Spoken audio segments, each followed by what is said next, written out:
अवधूत चिंतन श्री गुरुदेव दत्त श्री स्वामी समर्थ। तुम्हा सर्वांचं आपल्या स्वामी शक्ती या चॅनल मध्ये मनापासून स्वागत आहे। स्वामी तुम्हा सर्वांच्या सर्व चांगल्या इच्छा पूर्ण करोत एवढीच स्वामींच्या चरणी प्रार्थना करते आणि आपल्या आजच्या या नवीन आणि सुंदर व्हिडिओला पुन्हा एकदा नव्याने सुरुवात करते। बघताना बघा, जर तुमच्या घरामध्ये कुठल्याही प्रकारची एखादी जपमाळ असेल तर ती जपमाळ आपण कशा पद्धतीने वापरली पाहिजे, ती कुठे ठेवली पाहिजे। बघा, जपमाळेचे बरेचसे नियम आहेत। बऱ्याच कमेंट्स असतात की ताई आम्हाला जपमाळ घ्यायची आहे, पण योग्य ती जपमाळ आम्हाला भेटतच नाही। आम्ही कुठल्या माळीवरती कुठला जप करू आम्हाला कळतच नाही। आजच्या या व्हिडिओमध्ये मी तुम्हाला खास जपमाळीबद्दल संपूर्ण माहिती सांगणार आहे की जर तुमच्या घरामध्ये जपमाळ असेल तर तुम्हाला त्या माळेवरती कुठल्या देवांचा जप करायचा आहे, कुठली माळ तुम्हाला कुठल्या देवांसाठी घ्यायची आहे। बघा, जर तुम्ही उलटसुलट काही गोष्टी केल्यात किंवा जर तुम्ही एकाच माळीवरती असंख्य जप करत बसलात किंवा मग एकच माळ आहे, या माळीवरती कुठल्या नक्की देवांचा जप करायचा हेच कळत नसेल किंवा जर तुमच्याकडनं काही चुका घडल्या तर त्याचा दोष तुम्हाला लागू शकतो किंवा तुम्ही जी सेवा करत आहात, ज्या गोष्टीसाठी तुम्ही हा जप करत आहात तर त्याचं फळ तुम्हाला लाभणार नाही। त्यामुळे लक्षात ठेवा, जपमाळ ही व्यवस्थित योग्य असली पाहिजे आणि तिच्यावरती योग्य तो जप झाला पाहिजे, तरच तुम्ही जी सेवा करत आहात, तरच तुम्ही जे काही करत आहात तर त्याचं जे फळ आहे ते तुम्हाला लाभेल। बघा, आत्ताच्या या व्हिडिओमध्ये या जपमाळेबद्दलची खास आणि विशेष माहिती मी तुम्हाला सांगणार आहे। अत्यंत महत्त्वाची आहे, प्रत्येक भक्तासाठी ही माहिती जी आहे ती विशेष महत्त्वाची आहे। त्यामुळे आजचा व्हिडिओ शेवटपर्यंत पहा आणि जे चॅनलवरती नवीन असेल त्यांनी लगेचच आपल्या चॅनलला सबस्क्राईब करा। खरं तर जपमाळेचे बरेचसे प्रकार असतात। अगदी तुळशी माळ असते, रक्तचंदनाची माळ असते, रुद्राक्षाची माळ असते, कमळगट्ट्याची माळ असते किंवा मग स्फटिकाची माळ असते।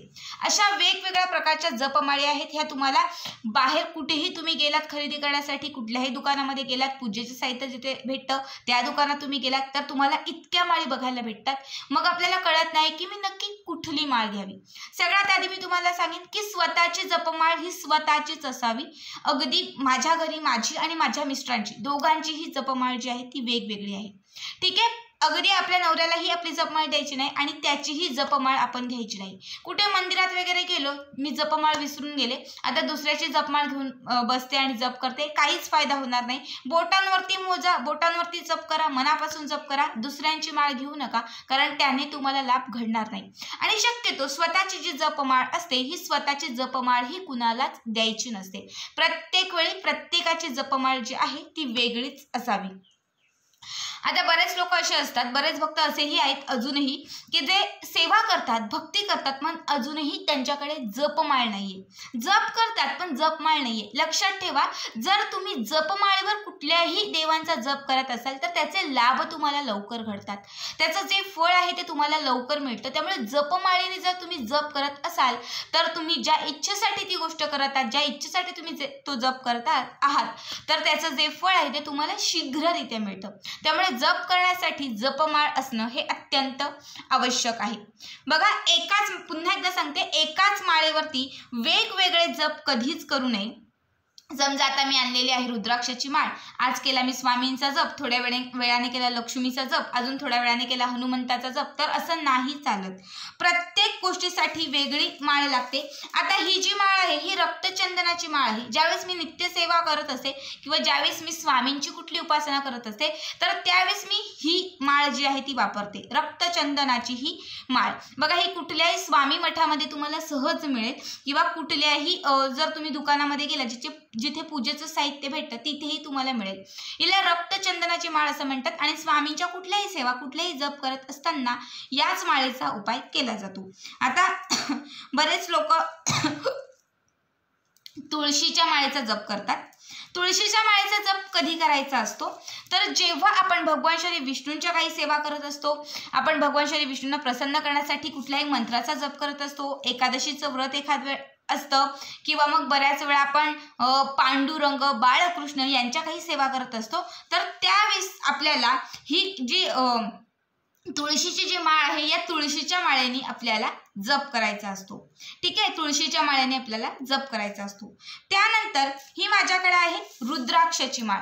ही जी रुद्राक्षाची माळ आहे ही आपण जेव्हा आपण हनुमंताच्या काही सेवा करत असतो किंवा मग आपण जेव्हा महादेवांच्या काही सेवा करत असतो तर महादेवांच्या सेवा म्हणजे महादेवांच्या सेवा जेव्हा आपण करतो, हनुमंताच्या सेवा आपण जेव्हा करतो, ओम नमः शिवाय या मंत्राचा आपण जेव्हा जप करत असतो तेव्हा आपल्याला रुद्राक्षाची माळ आपल्या जवळ असणं अत्यंत महत्त्वाचं आणि विशेष आहे. जर तुमच्याकडे रुद्रयंत्र असेल तर रुद्रयंत्राच्या भोवती ही माळ तुम्हाला ठेवून द्यायची आहे. जेव्हा जप करायचा असेल तेव्हा मग तुम्हाला ही माळ काढायची आहे. जेव्हा ओम नमः शिवाय किंवा महादेवांचं किंवा अधिक महिन्यात असेल, श्रावण महिन्यामध्ये असेल, जेव्हा जेव्हा तुम्हाला जप करायचा आहे तेव्हा आपल्याला ही रुद्रमाळ जी आहे ती अत्यंत आवश्यक आहे. त्यानंतर आहे ती कमळगट्ट्याची माळ. ऍक्च्युली आता ती मी नाही घेतलेली ते दाखवण्यासाठी. कमळगट्ट्याची माळ ही माता लक्ष्मीला प्रिय आहे. कमळाची फुले हे माता लक्ष्मीला प्रसन्न करणारे असतात. त्यामुळे कमळगट्ट्याची माळ जी आहे ती माता लक्ष्मीच्या कुठल्या सेवा करणार असाल, गायत्री मंत्र म्हणणार असाल किंवा मग माता लक्ष्मीची कुठली साधना करणार असाल तर त्यासाठी तुम्हाला कमळगट्ट्याची माळ घ्यायची असते. अशा या वेगवेगळ्या माळी आहेत आणि या सगळ्या वेगवेगळ्या माळी ज्या आहेत त्या प्रत्येक वेळी जप करताना तुम्हाला वेगवेगळ्या वेळी वापरायच्या असतात. बघा, एकाच माळीवर एकाच देवाचा जप झाल्यास त्याची ताकद, त्याची सकारात्मकता ही वाढत जाते आणि ती माळ सिद्ध व्हायला लागते आणि त्यामुळे त्या माळेतून सात्विक लहरी निर्माण होतात. बऱ्याच वेळा काय होतं, एकाच माळीवरती असंख्य जप करतो आणि मग कुठल्या देवाचं कुठलं काहीच होत नाही, काहीच घडत नाही. पण जेव्हा प्रत्येक वेळी वेगवेगळी माळ तुम्ही वापरायला सुरुवात करताना तेव्हा ती माळ हळूहळू जपाने सिद्ध होत जाते आणि एकदा ती माळ जपाने सिद्ध व्हायला लागली की त्या माळेतून एक दिव्य शक्ती बाहेर पडायला लागते. म्हणजे आपल्या ज्या इच्छा असतील त्या पूर्ण व्हायला लागतात. आपण जसं मनात आणू तसं घडायला लागतं, कारण ती जी माळ आहे ती त्या माळेतून सात्विक लहरी बाहेर पडायला लागतात. त्या माळेची जी सात्विकता आहे ती वाढत जाते, त्या माळेची ताकद जी आहे ती ताकद वाढत जाते. त्यामुळे लक्षात ठेवा, प्रत्येक वेळी माळ जी आहे ती प्रत्येक गोष्टीसाठी वेगळी घ्यायची आहे. बऱ्याच वेळा आपण एकाच माळीवरती वेगवेगळे जप करत असतो आणि त्याचं जे लाभ आहे ते लाभ आपल्याला भेटत नाही. बघा, बऱ्याच वेळा बरेचसे देव जे आहेत ते उग्र देव असतात आणि बरेचसे देव जे आहेत ते सौम्य देव असतात. उदाहरणार्थ मी तुम्हाला सांगते, भगवान श्री विष्णू आपले जे शंकर महादेव जे आहेत ते उग्र देव मानले जातात आणि बाकीचे जे काही देव आहेत ते सौम्य देव आहेत. जेव्हा या दोघांचं जेव्हा मिलन होतं किंवा हे जे दोन देवांची आपण जेव्हा प्रार्थना करू किंवा उपासना करू किंवा या दोनही देवांची जेव्हा आपण पूजा करू, दोनही देवांची जेव्हा एकत्रित आपण विधी करू तेव्हा त्याचा जो लाभ आहे तो लाभ आपल्याला उलट पद्धतीने होतो. म्हणजे उग्र आणि सौम्य देव या दोघांची जेव्हा आपण पूजा किंवा याची जेव्हा आपण उपासना, नामस्मरण, जप आपण जर एकत्र केलं तर आपल्यावरती त्याचे जे परिणाम आहे ते परिणाम उलट रीतीने व्हायला लागतात आणि जे फळ आपल्याला मिळणार असतं ते फळ आपल्याला मिळत नाही, उलट आपल्याला दोष लागतो.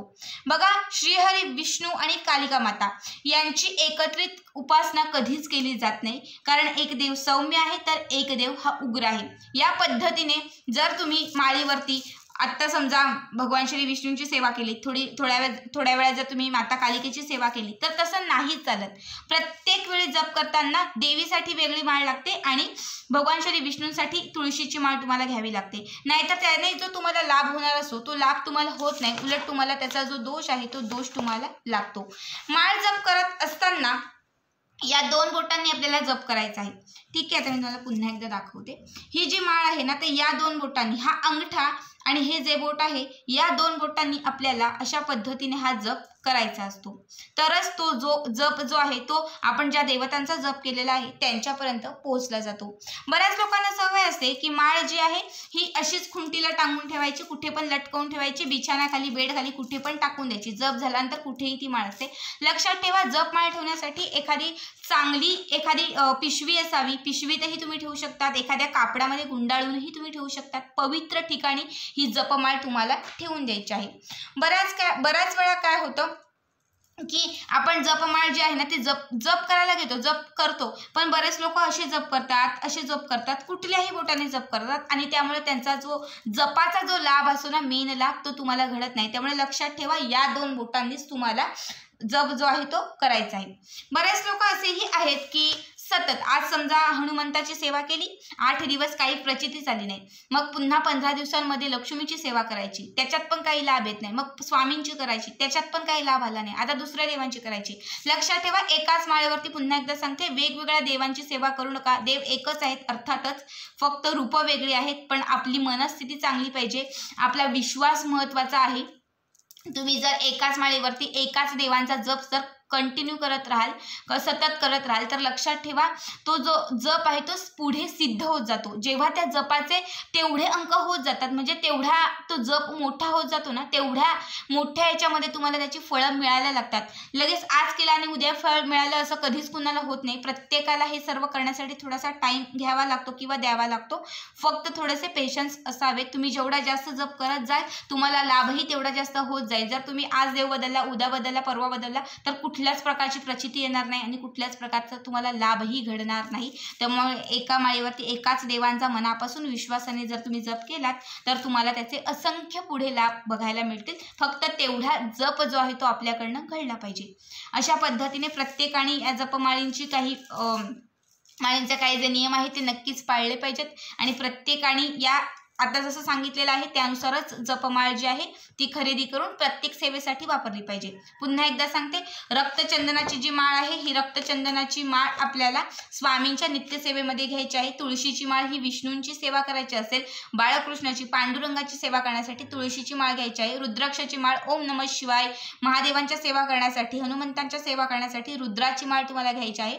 कमळगट्ट्याची माळ जी आहे ती माता लक्ष्मीची जी सेवा आहे ही माता लक्ष्मीची सेवा करण्यासाठी, गायत्री मंत्र जप करण्यासाठी तुम्हाला कमळगट्ट्याची माळ घ्यायची आहे.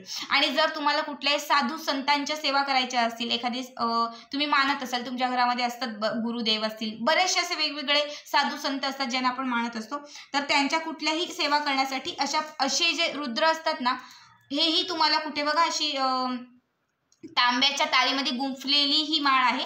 तर ही तुम्हाला कुठल्याही दुकानामध्ये सहज भेटेल.